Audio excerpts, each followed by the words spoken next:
জীবনের সুদীর্ঘ গন্তব্য পথে কত পর আপন হয়, আবার কত আপনার জন পর হইয়া যায়। কত অজ্ঞাত অপরিচিত ব্যক্তি মুহূর্তের পরিচয়ে সাহায্য করিবার জন্য অন্তরঙ্গ সুহৃদের মতো কোমর বাঁধিয়া পাশে আসিয়া দাঁড়ায়। আবার কত অন্তরঙ্গ সুহৃদ ভীষণ দুঃসময়ে কঠোর বিপদের মুখে ঠেলিয়া দিয়া নিতান্ত পরের মতো নিঃশব্দে দূরে সরিয়া যায়।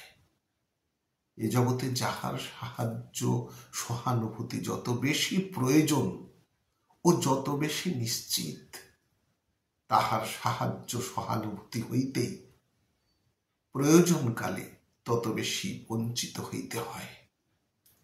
আর যাহার নিকট হইতে কখনো কিছু আশা করা যায় না, তাহার নিকট হইতেই অপ্রত্যাশিতভাবে অপর্যাপ্ত সাহায্য আসিয়া পৌঁছায়।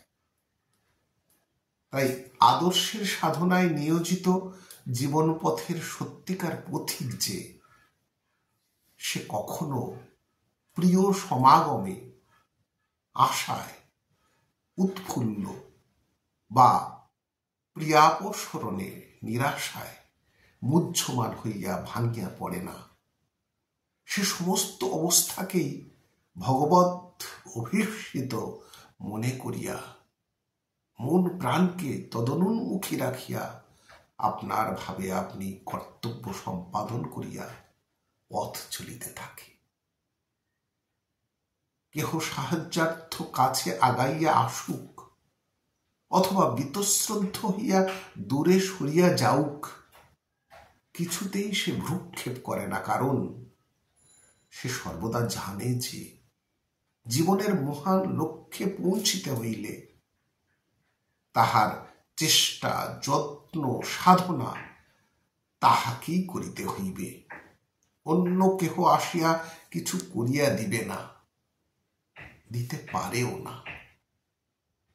সুতরাং অন্য কাহারও উপর নির্ভর না করিয়া কে আগাইয়া আসিল অথবা কে পিছাইয়া গেল সেদিকে না তাকাইয়া আত্মশক্তিতে শক্তিমান হইয়া বীরের মতো সে স্বীয় লক্ষ্য পথে ছুটিয়া চলে।